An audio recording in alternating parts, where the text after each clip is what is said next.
Come on in, everybody. Come on back up in this room so we could talk about Married at First Sight, season 15, episode 11 with Krysten and Mitch.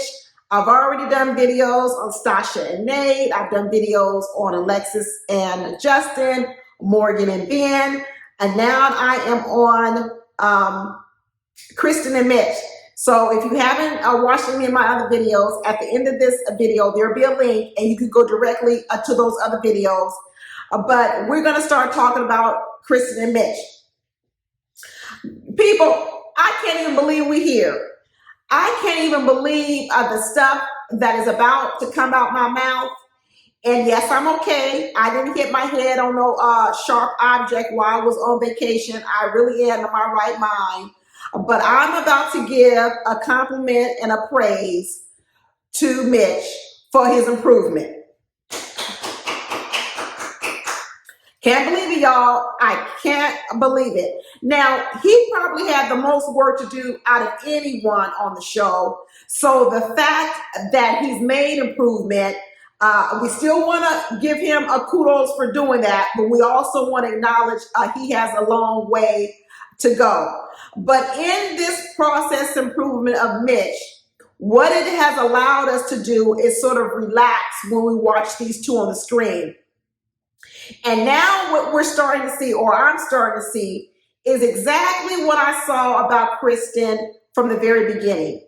If any of you have been watching my videos, you will remember several videos ago, I told you that there was something controlling and corporate about Krysten. She always had to give performance reviews to Mitch. This is when he was really acting up. I still never really was fully comfortable with what was going on with Krysten.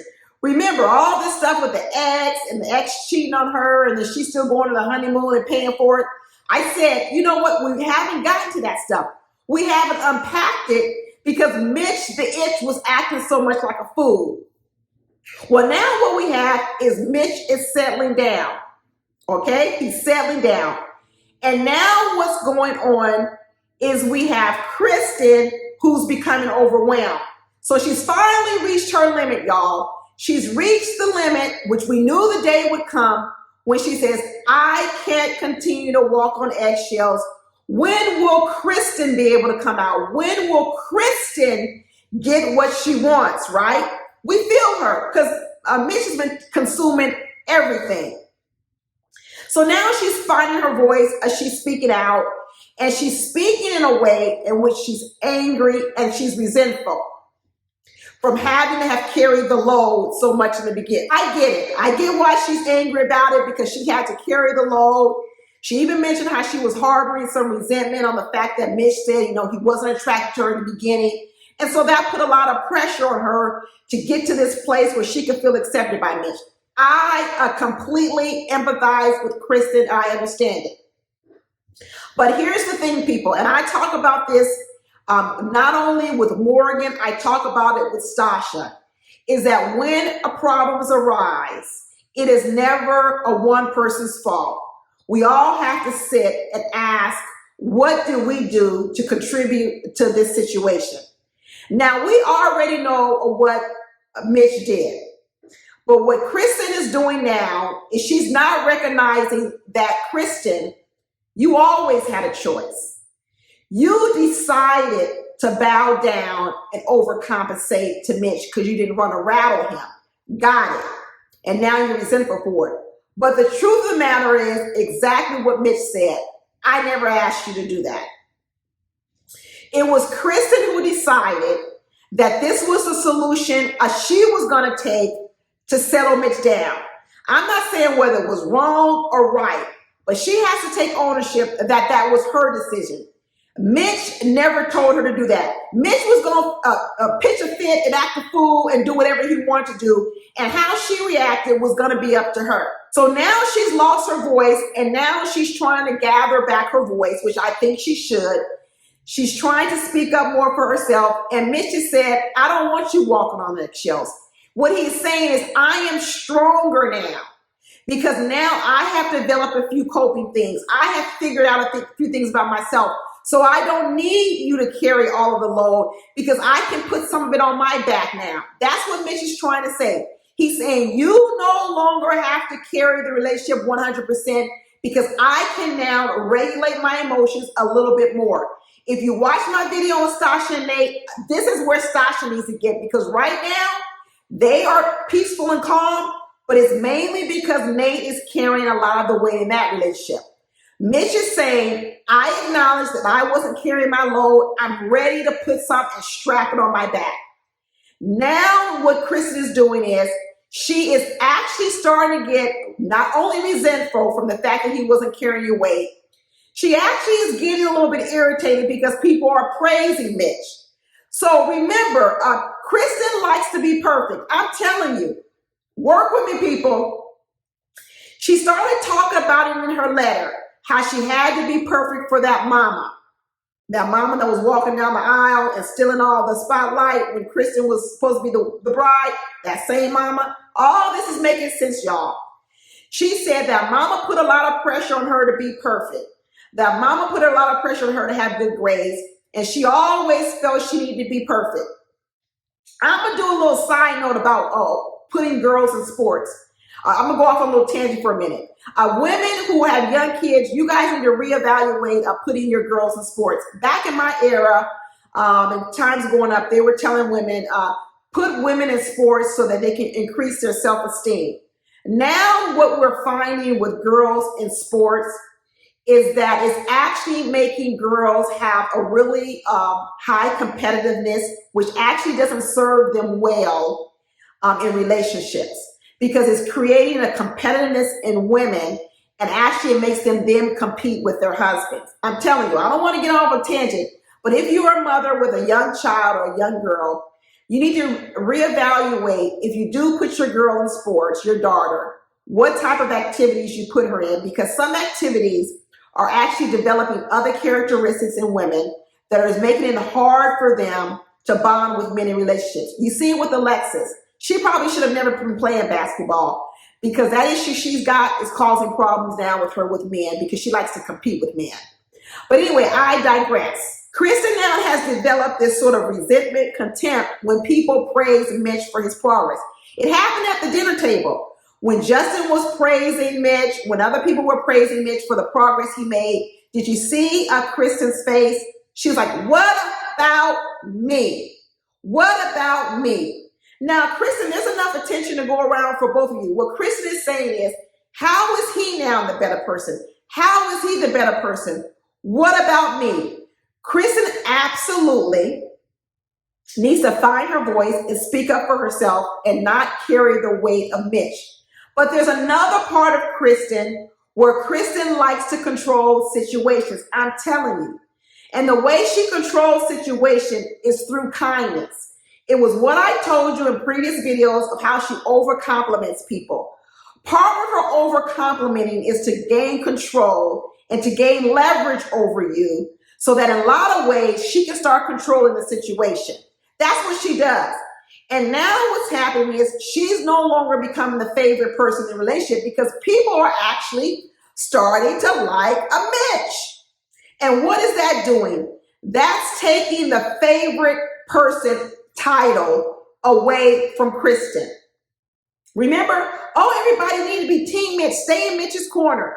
All that stuff she was doing for Mitch. I always thought that was over the top too, because she was telling them bad things about Mitch, but then saying stay in the corner. Krysten is now struggling with the fact that she actually has a controlling side. And even with the progress of Mitch, he still doesn't like to be controlled. He talks about his childhood. He didn't grow with rules and restrictions. He didn't grow with people telling him what to do all the time. And now you have a woman who, I'm telling you, Krysten likes to tell people what to do. She likes to control situations so that the situations and moments are perfect. Every time a little situation come up, pay attention to the nuance. When they got their basket and they were going to read their vows and different things, what do you want to do first? You want to read the vows? You want to look at the photo? Why do you need all that structure? When Stasha was going to keep the dog, whole list of instructions, what to do. Do this, hold the dog's hair here, wipe the fold. It's a lot of instructions. When Mitch was petting the dog, don't pet him that way. He doesn't like when you pet him that way. Pet him this way. She doesn't say it mean. She doesn't say it meanly, but it's still an instruction. And Dr. Pepper hit on it with her. She says, you need to just start expressing your desires, and it doesn't have to come with a demand or a command. And she said to Dr. Pepper, well, he shouldn't have got married. No. Okay. Marriage doesn't mean I have to listen to everything you say and do everything you say. That's wrong.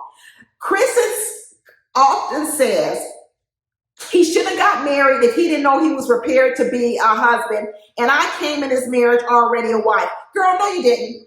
You didn't come in this marriage already a wife because you weren't married. You can't have a title before you actually even doing the job.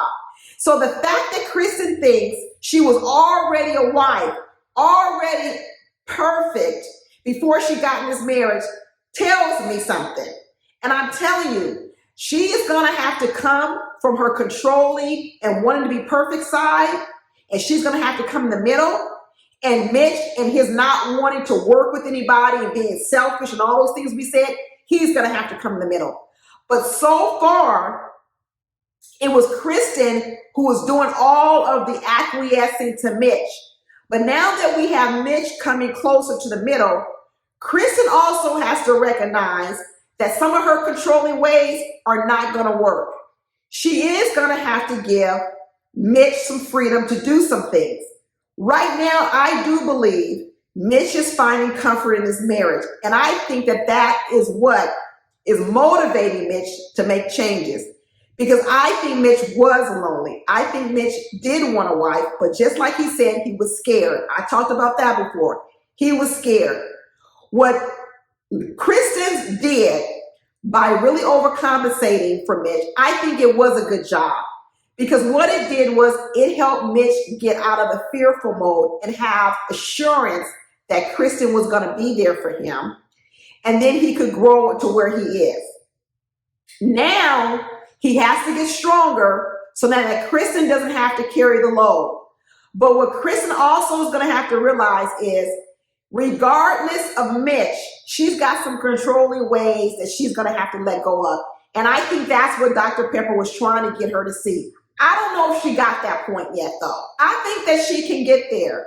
I really do. I still don't know about these two because I hope that they can make continuous improvement. I hope that the improvement of Mitch will be enough for Krysten, because if she stays where she is and doesn't realize she can't control everything, it may not be enough for her. She may require him to make even more changes, and he's going to max out, people, because you can change things about yourself, but there's going to be a limit to the changes. Mitch was way on the other side of the room, y'all, and he's been making a lot of changes. I hope that he can make enough of them that Krysten can also have her voice, but she can also give up some of her controlling ways, because I absolutely believe that in that last relationship she was with that man, the one that left her at the altar, she was controlling of him too. Because when she started to tell the stories of all the things that she was doing and he didn't have to do anything, it makes it sound as if she was the nice person. But one of the things people do when they want to control a situation is they do all the work because they really want to have the say over everything. And I think that last guy let her do everything, right? But she also liked that role because then she could make all the decisions. But now she's got a guy like Mitch who says, you're not making all the decisions in my life, so you're not going to get complete control over me. Can Krysten regulate herself in the area of control? She even tried to do it with her father. Remember? That was manipulation to control her daddy. When she brought that daddy to that wedding and didn't tell him what was really going on, that was Krysten manipulating and controlling that father because she didn't want that father to say no, and she wanted him there. So what she did was she lied and withheld information so that she could control the behavior of her father and the reaction of her father. Krysten has a control issue. I hope she can get it together, because this would be a wonderful story if the worst couple on the show could actually turn it around. I would love to hear a story like this. I really would love it. Anyway, that's it, y'all. Tell me what you think down in the comments. Talk to you later. Bye.